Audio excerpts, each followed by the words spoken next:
നമുക്കൊന്ന് കുറച്ച് സിനിമാ വിശേഷങ്ങളും അതിലും വലിയ കുറച്ച് സിനിമ രാഷ്ട്രീയവും സംസാരിക്കാം. സിനിമ രാഷ്ട്രീയം എന്ന് പറയുമ്പോൾ വെറുതെ തിയേറ്ററിലെ കഥയല്ല, നമ്മുടെ യഥാർത്ഥ ജീവിതത്തിൽ രാഷ്ട്രീയ ഗോധയിലിറങ്ങി സിനിമ കളിച്ച ചിലരുടെ കഥയാണ്. നമുക്ക് 2026 ഏപ്രിലിൽ നടന്ന തിരഞ്ഞെടുപ്പിലേക്കൊന്ന് പോകാം. ഓർക്കുന്നുണ്ടോ ആ സമയത്തെ പാലക്കാട്ടെ വലിയ കോലാഹലം?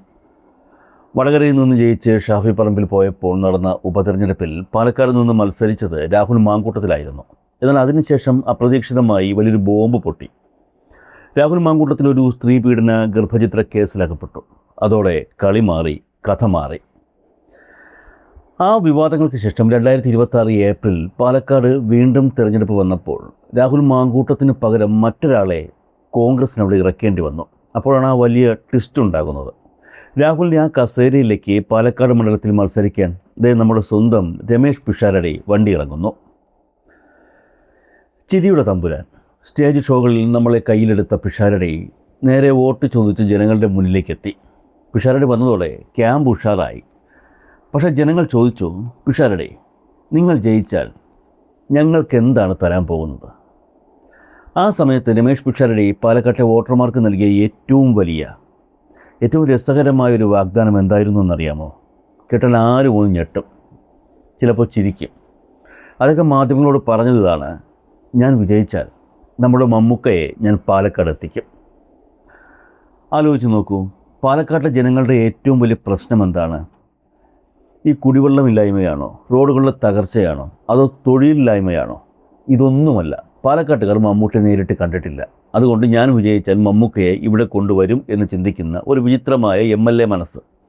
ഇതാണ് അന്ന് സാധാരണക്കാരായ വോട്ടർമാർക്ക് തോന്നിയത്.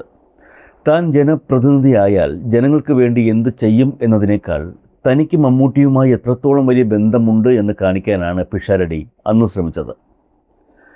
സത്യത്തിൽ മമ്മൂട്ടിയും രമേശ് പിഷാരടിയും തമ്മിൽ അത്രത്തോളം വലിയൊരു ആത്മബന്ധമുണ്ട് എന്ന് ആ തിരഞ്ഞെടുപ്പ് കാലത്ത് ജനങ്ങൾക്ക് മനസ്സിലായി കാണും. കാരണം താൻ മത്സരിക്കാൻ ഇറങ്ങുന്നത് മമ്മൂട്ടിയുടെ പൂർണ്ണമായ അനുഗ്രഹം വാങ്ങിയിട്ടാണെന്നും എല്ലാ ദിവസവും തങ്ങൾ ഫോണിൽ സംസാരിക്കാറുണ്ടെന്നും പിഷാരടി തന്നെ മാധ്യമങ്ങൾക്ക് മുന്നിൽ വിളിച്ചു പറഞ്ഞിരുന്നു. മമ്മൂട്ടിയുടെ വീട്ടിലെ ഒരു സ്ഥിരം സന്ദർശകനായി അദ്ദേഹത്തോട് ചേർന്ന് നിൽക്കുന്ന ചിത്രങ്ങൾ സോഷ്യൽ മീഡിയയിൽ നിരന്തരം പങ്കുവച്ചുകൊണ്ടാണ് പിഷാരടി പൊതുസമൂഹത്തിൽ തൻ്റെ വലിയൊരു മാന്യതയുടെ പ്രതിച്ഛായ കെട്ടിപ്പൊക്കിയത്. പക്ഷേ കൂട്ടുകാരെ, നമുക്കിന്ന് പറയാനുള്ളത് ആ പഴയ തിരഞ്ഞെടുപ്പ് കഥയല്ല, അതിലും വലിയൊരു ഞെട്ടിക്കുന്ന വാർത്തയാണ്. മമ്മൂട്ടിയുടെ എല്ലാ കാര്യങ്ങളിലും കയറി ഇടപെട്ടിരുന്ന താൻ ഒരു സിനിമ സംവിധാനം ചെയ്യാൻ വേണ്ടി ഡേറ്റ് ചോദിച്ചപ്പോൾ മറ്റെല്ലാ തിരക്കുകളും മാറ്റിവെച്ച് സ്നേഹത്തോടെ ഡേറ്റ് നൽകിയ ആ വലിയ മനുഷ്യൻ, നമ്മുടെ മമ്മൂക്ക, ഇപ്പോൾ രമേശ് പിഷാരടിയുമായി കടുത്ത പിണക്കത്തിലാണ് എന്നാണ് സിനിമയുടെ അണിയറകളിൽ നിന്നും പുറത്തുവരുന്ന ഏറ്റവും പുതിയ വിവരങ്ങൾ. അതെ, നിങ്ങൾ കേട്ടത് ശരിയാണ്. ജീവശ്വാസം പോലെ കൊണ്ടു നടന്ന ആ ബന്ധത്തിൽ ഇപ്പോൾ വലിയൊരു വിള്ളൽ വീണിരിക്കുന്നു. എന്തുകൊണ്ടായിരിക്കും മമ്മൂക്ക പിഷാരടിയോട് പിണങ്ങിയത്? പെട്ടെന്നൊരു ദിവസം പിഷാരടിയെപ്പോലെ ഒരാളെ മമ്മൂക്ക മാറ്റി നിർത്തണമെങ്കിൽ അതിനു പിന്നിൽ അത്രത്തോളം വലിയൊരു കാരണമുണ്ടാകില്ലേ? ഈ പിണക്കത്തിൻ്റെ കഥ മനസ്സിലാകണമെങ്കിൽ നമ്മൾ നേരെ മലയാള സിനിമയിലെ താരസംഘടനയായ അമ്മയുടെ ഓഫീസിലേക്ക് പോകേണ്ടി വരും. മലയാള സിനിമയിൽ മമ്മൂട്ടി, മോഹൻലാൽ എന്നീ 2 ധ്രുവനക്ഷത്രങ്ങൾക്കുള്ള പ്രാധാന്യം എത്രത്തോളമാണെന്ന് നമുക്കെല്ലാവർക്കും അറിയാം. ഈ സംഘടന രൂപീകരിച്ച കാലം മുതൽ ഇന്ന് വരെ ഇതിൻ്റെ അന്തിമ തീരുമാനങ്ങൾ എടുക്കുന്നത് ഇവരാണ്. ഇവർ 2 പേർക്കും മുന്നിൽ മറ്റെല്ലാ താരങ്ങളും വലിയൊരു വിധേയത്വം കാണിക്കാറുണ്ട്. ഇവർ പറയുന്നതാണ് സംഘടനയിലെ അവസാന വാക്ക്. കഴിഞ്ഞ കുറച്ചു ദിവസങ്ങളായി അമ്മ സംഘടനയിൽ വലിയ തർക്കങ്ങളും തമ്മിലടികളുമാണ് നടക്കുന്നത്. ഈ കഥയുടെ തുടക്കം ഇങ്ങനെയാണ്. കുറച്ച് ദിവസങ്ങൾക്ക് മുൻപ് നടന്ന ജനറൽ ബോഡി യോഗത്തിൽ വച്ച് വലിയ ബഹളമുണ്ടാവുകയും ഭരണസമിതി ഒന്നാകെ രാജിവെക്കുകയാണെന്ന് പ്രഖ്യാപിക്കുകയും ചെയ്തു. അതിനു പിന്നാലെ മാധ്യമങ്ങൾ വലിയ വാർത്തകൾ നൽകി. പ്രസിഡന്റ് ശ്വേതാ മേനോൻ ഉൾപ്പെടെയുള്ള ഭരണസമിതി രാജിവെച്ചു, അമ്മ അനാഥമായി. എന്നാൽ കഥ അവിടെ തീർന്നില്ല. ശ്വേതാ മേനോൻ പുറത്തുപോയി എന്ന് കരുതി സംഘടനയുടെ താൽക്കാലിക ഭരണം മുന്നോട്ട് കൊണ്ടുപോകാൻ വേണ്ടി അടിയന്തരമായി ഒരു അഡ്ഹോക് കമ്മിറ്റി രൂപീകരിക്കപ്പെട്ടു. ആ കമ്മിറ്റിയുടെ തലവനായി, അതായത് കൺവീനറായി രംഗത്തെത്തിയത് മറ്റാരുമല്ല, നമ്മുടെ രമേശ് പിഷാരടി. അത് പിഷാരടിയെ സംബന്ധിച്ചിടത്തോളം വലിയൊരു പദവിയായിരുന്നു. സിനിമയിലെ മുതിർന്ന ആളുകൾക്കിടയിൽ തിളങ്ങി നിൽക്കാനും തൻ്റെ നേതൃപാടവം കാണിക്കാനുമുള്ള ഒരു വമ്പൻ അവസരം. പിഷാരടി കൺവീനറായി ചാർജ് ഏറ്റെടുത്ത് കാര്യങ്ങളൊക്കെ ഭംഗിയായി കൊണ്ടുപോകാൻ തുടങ്ങുകയായിരുന്നു. പക്ഷെ അവിടെയാണ് സിനിമയെ വെല്ലുന്ന അടുത്ത ട്വിസ്റ്റ് ശ്വേതാ മേനോൻ വക ഉണ്ടാകുന്നത്. എല്ലാവരെയും ഞെട്ടിച്ചുകൊണ്ട് 2-3 ദിവസങ്ങൾക്ക് മുൻപ് ശ്വേതാ മേനോൻ ഒരു ഫേസ്ബുക്ക് പോസ്റ്റുമായി രംഗത്തെത്തി. അവർ പറഞ്ഞു, ഞാൻ അമ്മയുടെ പ്രസിഡന്റ് സ്ഥാനം രാജിവെച്ചിട്ടില്ല, ഞാൻ ആർക്കും എഴുതി കൊടുത്തിട്ടില്ല, നിയമപ്രകാരം ഞാനാണ് ഇപ്പോഴും അമ്മയുടെ പ്രസിഡന്റ്, അതുകൊണ്ട് ഈ പറയുന്ന അഡ്ഹോക്ക് കമ്മിറ്റിക്ക് യാതൊരു നിയമസാധുതയുമില്ല. ഇത് കേട്ട് പിഷാരടിയും കൂട്ടരും ഒന്ന് ഞെട്ടി. അവർ വിചാരിച്ചു ശ്വേത വെറുതെ പറയുന്നതാണെന്ന്. എന്നാൽ ശ്വേത നേരെ പോയത് കോടതിയിലേക്കാണ്. അമ്മയുടെ ബൈലോ അനുസരിച്ച് ഒരു കമ്മിറ്റി രാജിവെച്ചാൽ പുതിയ തിരഞ്ഞെടുപ്പ് നടക്കുന്നതുവരെ പഴയ കമ്മിറ്റിക്ക് തന്നെയാണ് ഭരണ ചുമതല. കോടതി ശ്വേതയുടെ വാദം ശരിവയ്ക്കുകയും പിഷാരടിയുടെ അഡ്ഹോക്ക് കമ്മിറ്റിക്ക് ശക്തമായ സ്റ്റേ അനുവദിക്കുകയും ചെയ്തു. അതോടെ പിഷാരടിക്ക് നാണം കെട്ട് ആ കൺവീനർ പദവി ഒഴിഞ്ഞു കൊടുക്കേണ്ടി വന്നു. എന്നാൽ ശ്വേതാമേനോൻ അവിടെയും നിർത്തിയില്ല. അവർ ഈ പ്രശ്നത്തെ വൻ വിവാദങ്ങളിലേക്ക് വലിച്ചിഴച്ചു. തന്നെ അപകീർത്തിപ്പെടുത്താൻ ശ്രമിച്ചവർക്കെതിരെ അവർ ആഞ്ഞടിച്ചു.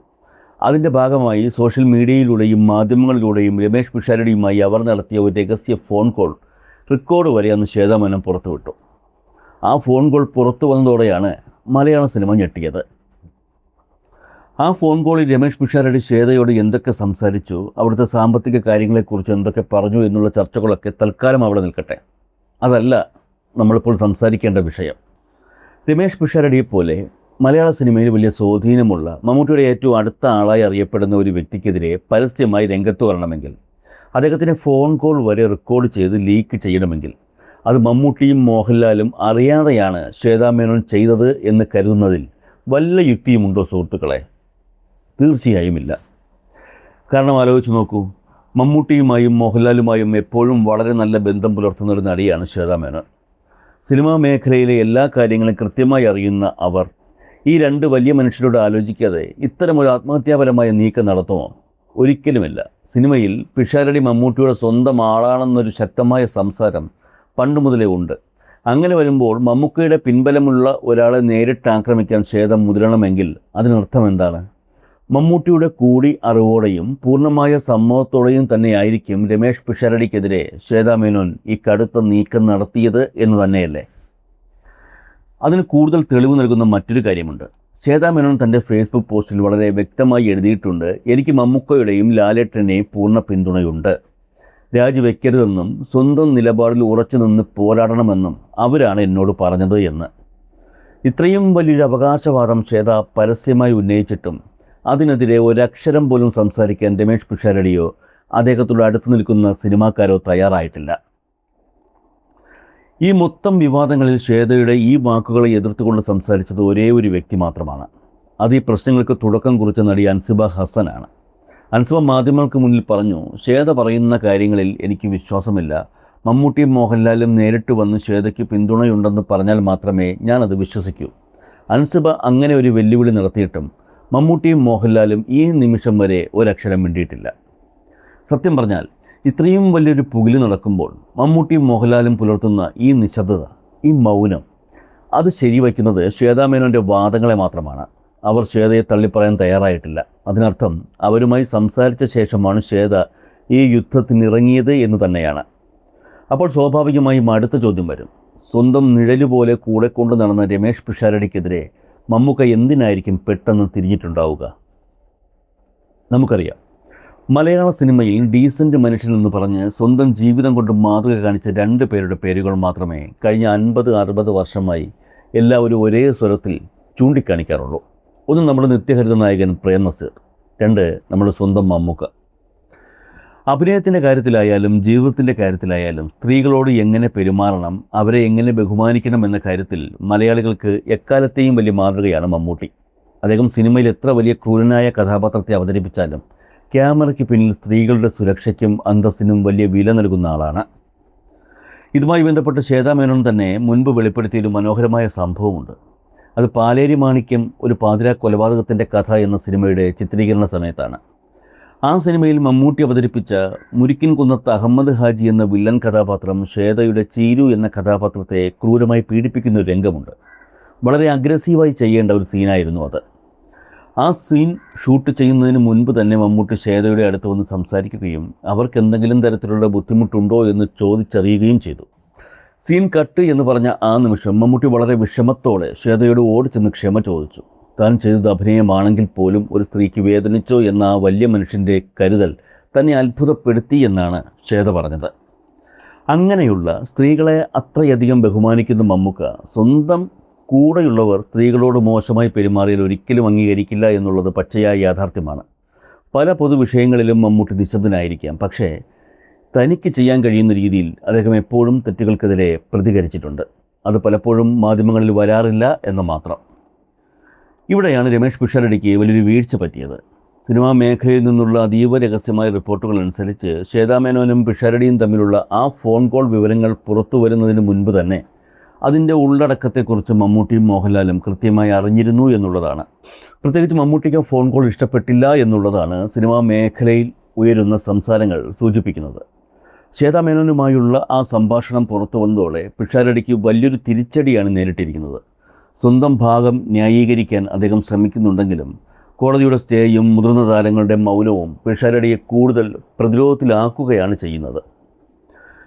മലയാള സിനിമയിലെ ഈ വലിയ അധികാര വടംവലിയും ഈ ഷാഡോ ഫൈറ്റും എങ്ങോട്ടേക്കാണ് പോകുന്നത് എന്ന് നമുക്ക് വരും ദിവസങ്ങളിൽ കണ്ടറിയാം. എന്തായാലും ഒന്നുറപ്പാണ്, മമ്മൂട്ടിയാണ്. അത് സ്വന്തം നിഴലായി കൂടെ കൊണ്ട് നടന്ന ആളാണെങ്കിൽ പോലും നിലപാടിൽ ഒരു ദയയും ആരും പ്രതീക്ഷിക്കേണ്ട.